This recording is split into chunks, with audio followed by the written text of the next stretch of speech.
hari ini mendatangi KPK untuk menyerahkan uang 100.000 dolar Singapura.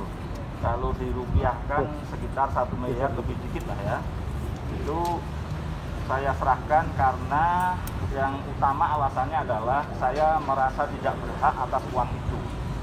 Karena uang itu diberikan setelah saya melapor kepada KPK terkait dengan perkara Joko Chandra, yaitu yang terkait dengan 3 hal itu yang dulu kan yang saya laporkan KPK kan, ada inisial 5 nama, terus kemudian bapakmu, terus kemudian kingmaker kan itu. Jadi setelah saya datang ke sini ketemu teman-teman itu, ada teman yang sebenarnya teman lama sekali dan sudah akrab itu, dia tadinya ngajak ngobrol-ngobrol terus kemudian memberikan amplop terus pulang seperti itu. Nah, teman saya itu tadinya dia ngomong kalau dia diutus oleh temennya yang lain gitu kan. Dia istilahnya seperti membawa amanah yang dia juga tidak bisa menolak. Dan kemudian saat itu saya juga tidak bisa menolak. Dan kemudian saya tahu kalau saya kembalikan kepada dia, dia pasti gagal, dan kepada yang memutus dia tadi mestinya ya agak tidak enak. Dan itu berjenjang kira-kira, setahu saya kira-kira ya sampai 4-5 berjenjang kira-kira kan gitu. Dan saya juga tidak akan bisa menyebut nama teman saya karena apapun itu sahabat saya gitu, yang dia pada posisi yang tidak bisa menolak untuk mengantarkan uang itu. Nah, sederhananya alasan itu satu. Kedua, saya hanya ingin menyerahkan pada KPK, diserahkan pada negara sebagai gratifikasi, karena saya apapun melakukan tugas negara, membantu negara memberantas korupsi dengan peran serta masyarakat. Ini banyak perdebatan sebenarnya apakah saya penyelenggara negara, tentu. Tapi saya mengartikan undang-undang itu pasti secara sempit maupun luas. Dan saya biasa ke Mahkamah Konstitusi untuk memperluas itu, seperti pihak ketiga berkepentingan dulu berhak mengajukan gugatan pra peradilan atau tidak, dan akhirnya dikabulkan. Dan saya memahami penyelenggaraan negara itu termasuk orang yang membantu negara. Ini saya pelajari dulu zaman LBH Semarang tahun 96-97, mengajukan membela Pak Hari Budiman, dosen Universitas Kristen Satyawacana, LBH Semarang saya, tapi waktu itu saya hanya jadi tim kacung lah ya, masih kecil, masih mahasiswa. Tapi waktu itu mengajukan gugatan atas PHK-nya beliau oleh Rektor Universitas Kristen Satyawacana, UKSW. Dan waktu itu dikabulkan karena apa? Meskipun perguruan tinggi ini swasta, tapi menyelenggarakan tugas negara di bidang pendidikan. Maka dia diperlakukan sebagaimana pejabat tata usaha negara rektornya. Sehingga PHK-nya itu dinyatakan tidak sah dan harus diangkat lagi jadi dosen. Nah, saya juga di sini mengadopsi aturan itu karena saya LSM saya sejak awal memang tujuan maksudnya itu adalah didirikan membantu pemerintah memberantas korupsi. Maka ketika pada posisi itulah saya menganggap ketika ada uang yang kira-kira tidak jelas, tidak terkait dengan pekerjaan saya di selaku lawyer, dan itu juga saya getol-getolnya ngurusi ini, maka saya merasa tidak berhak dan saya serahkan KPK. Nanti kita tunggu KPK apakah itu menolak atau menerima. Saya berharap menerima karena toh itu tinggal menyalurkan kepada negara.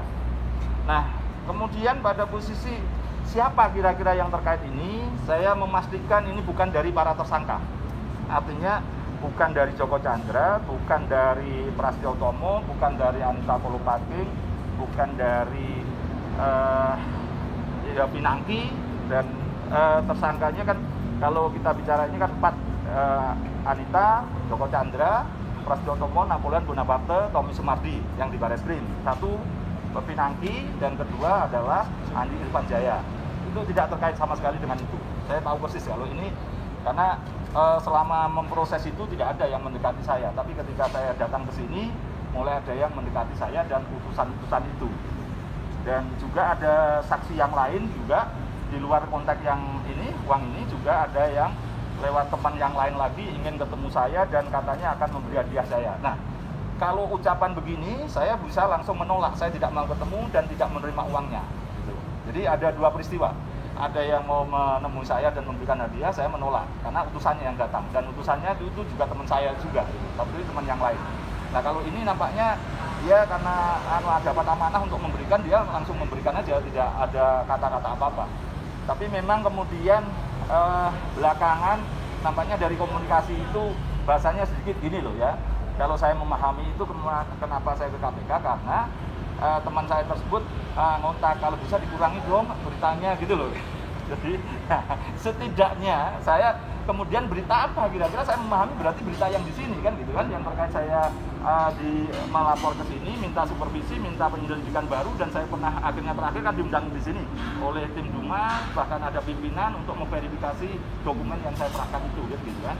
Nah kira-kira itu hanya sebatas masih dugaan saya ya.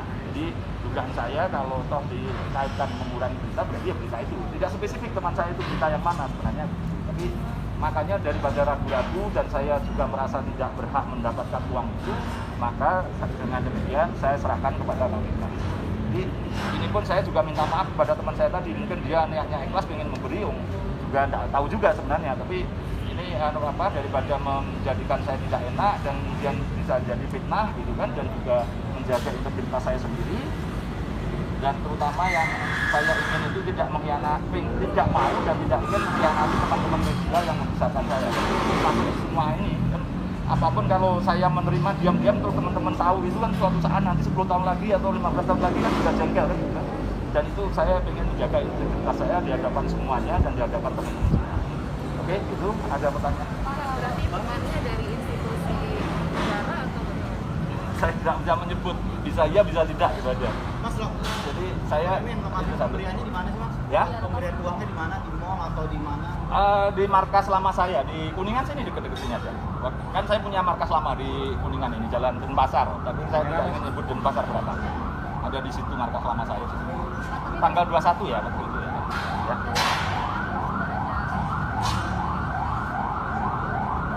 Yang mana? Yang laporan terkaitan dengan dokumen itu. Sudah, saya juga dapat email hari kemarin sore dari KPK bahwa berkas saya sudah diserahkan ke Deputi Penindakan. Jadi artinya sudah langkah maju lah ya. Jadi kalau masih di Dumas ditelaah itu artinya kan tidak ada kemajuan. Saya dapat kemarin surat balasan ke email saya mengatakan bahwa dokumen yang saya serahkan tanggal berapa itu bersama teman-teman itu sudah resmi ada jawaban ke email saya berupa dokumen atau informasi atau data yang saya serahkan diserahkan ke Deputi Penindakan. Nah kalau Deputi Penindakan artinya kan bisa aja penyelidikan baru, mudah-mudahan lah ya, nanti kita lihat. Tapi ya itu kan masih tergantung dari nanti ke Deputian Penindakan seperti apa menindaklanjuti. Tapi berarti dianggap oleh Dumas itu sudah cukup untuk dilimpahkan ke penindakan. Pak, kalau latar belakang pemberian uang itu apa sih Pak? Bagaimana Pak? Apa ada pertemuan dulu atau langsung ketemuan Pak? Langsung minta ketemu sih. Dia sebelumnya juga sering ketemu juga, ngobrol, ngopi itu kan. Ini saya terpaksa buka dikit, saya kan punya jaringan dimanapun kan itu kan. Dan itu teman-teman lama juga gitu. Jadi ya saya tadinya ya biasa-biasa, yuk minta ketemu, yuk ketemu. Tapi karena PSBB kan tidak bisa ngopi di luar waktu itu tanggal 21. Maka ya saya kembali ke markas lama di Jalan Denpasar itu gitu. Karena itu kan saya disediain teman dari Banjarnegara, disediakan rumah yang bagus, representatif.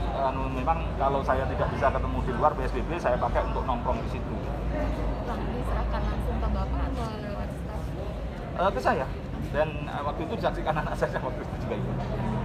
Ya sebenarnya diletakkan di bawah tas saya gitu, kasih masuk kan. Dan saya waktu itu pun rasanya kalau sampai harus mengembalikan amplop itu atau menolak itu, saya pikir kan tipis, saya kira ya 5 juta 10 juta lah kira-kira. Dan biasanya gitu-gitu teman-teman saya, bukan saya ambil sendiri, biasanya saya salurkan ke panti asuhan. Saya punya kwitansi-kwitansinya kalau hal ini 5 juta 10 juta, pernah dulu 2 tahun yang lalu bahkan 100 juta juga ada.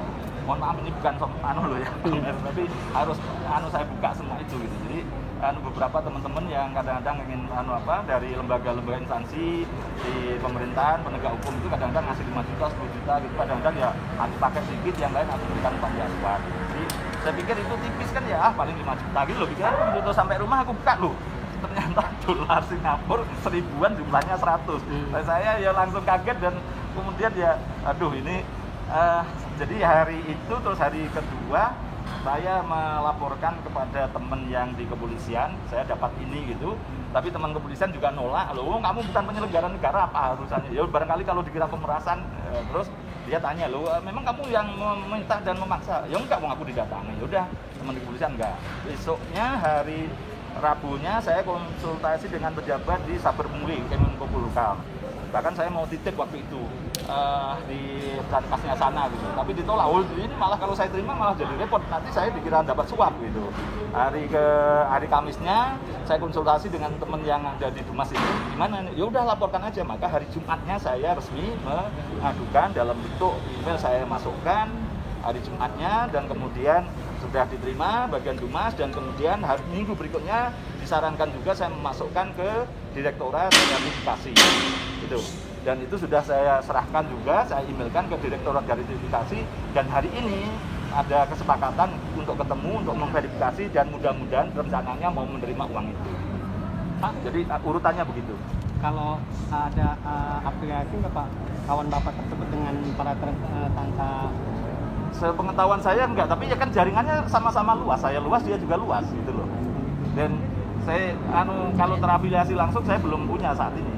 Tapi mungkin bisa aja nanti kalau dia jujur ke saya lama-lama juga bisa aja kan gitu kan. Sama-sama kita tunggu perkembangan. Yang penting pokoknya misi saya hari ini dan kemarin-kemarin menyerahkan uang itu kepada KPK. Itu dulu. Berarti Mas temannya petugas lain bukan dari institusi pemerintahan atau penegak hukum?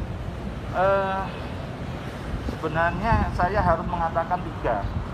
Bisa penegak hukum, bisa institusi pemerintahan, bisa dari kalangan legislatif. Ya. Masa sih Pak, kalau salah satu dari 3 itu. pemberian uang itu ada pembicaraan lagi nggak Pak saat memberikan uang? Sudah nggak ada. Jadi saya pun juga kemudian saya berusaha membatasi diri supaya tidak komunikasi lagi sebelum ini semua clear gitu. Jadi biar tidak timbul fitnah juga gitu ya. Karena nanti khawatirku kan juga temanku nanti bisa aja nanti suatu saat bisa aja nanti ditagih sama yang memberi kan misalnya kan gitu kan. Nah, kan kasihan juga dia kan gitu kan. Ternyata saya juga tidak kurang beritanya kan gitu kan, tetap memberitakan kan gitu kan, kira-kira kan gitu. Mas, tapi memang keterkaitannya dengan kasus Joko Chandra kan, kalau masalah pemberitaan kan Mas juga vokal di kasus Kelly dan yang lain juga ada kasus. Enggak, ya insting saya yang berkaitan dengan Joko Chandra aja. Tapi yang terkait bukan tersangkanya loh ya, terkait dengan calon saksi ataupun calon yang terkait dengan yang kaitannya yang saya laporkan ke KPK dulu itu 5 inisial, terus kemudian kingmaker, terus bapakmu itu. Kira-kira dari itu. Kira-kira itu kan hanya dugaanku dan keyakinanku. Tapi kalau Firly dan Nur Hadi enggak, saya yakin enggak. Karena kontaknya apalagi kan sudah diputus kalau Pak Firly. Kalau Nur Hadi juga sudah dianggap enggak ada yang lain lagi, sudah selesai yang punya uang paling banyak. Jadi saya kan tahun ini sejak Januari itu hanya 3 kasus besar itu kan, Nur Hadi, terus Pak Firly, terus kemudian terkait Joko Chandra. Soal kasus Joko Chandra juga kan di Kejaksaan Agung sudah lengkap. Ya. Kalau Bapak sendiri menilai bagaimana? Kemarin kan saya dikabari P21, makanya saya langsung gundul kan. Jadi dulu waktu Joko Chandra ditangkap gundul. Terus ini P21 saya dapat kabar kemarin dari jaringan saya gitu sore bahwa P21 setelah pra-peradilan itu maka saya terus gundul lagi. Artinya cukup mengapresiasi proses P21 itu, tapi tetap meminta untuk tetap dikembangkan sebagaimana tugasnya masing-masing, yaitu KPK. Sekarang kan polisi, jaksa sudah selesai tugasnya, sekarang tugasnya KPK. Jadi siap ya kalau jadi saksi gitu Mas, misalkan tiba-tiba diminta jadi saksi gitu di pengadilan gitu. Siapa saya? Iya. Ya sebagai warga negara yang baik, saya pasti akan hadir. Tapi kan urgensinya kalau saya kan pasti akan ngomong semampu saya kan gitu kan. Karena nanti kalau saya ngomong di luar yang saya tahu kan malah sumpah palsu kan jadi gitu kan. Terima kasih Pak. Saya masuk ya. Terima kasih.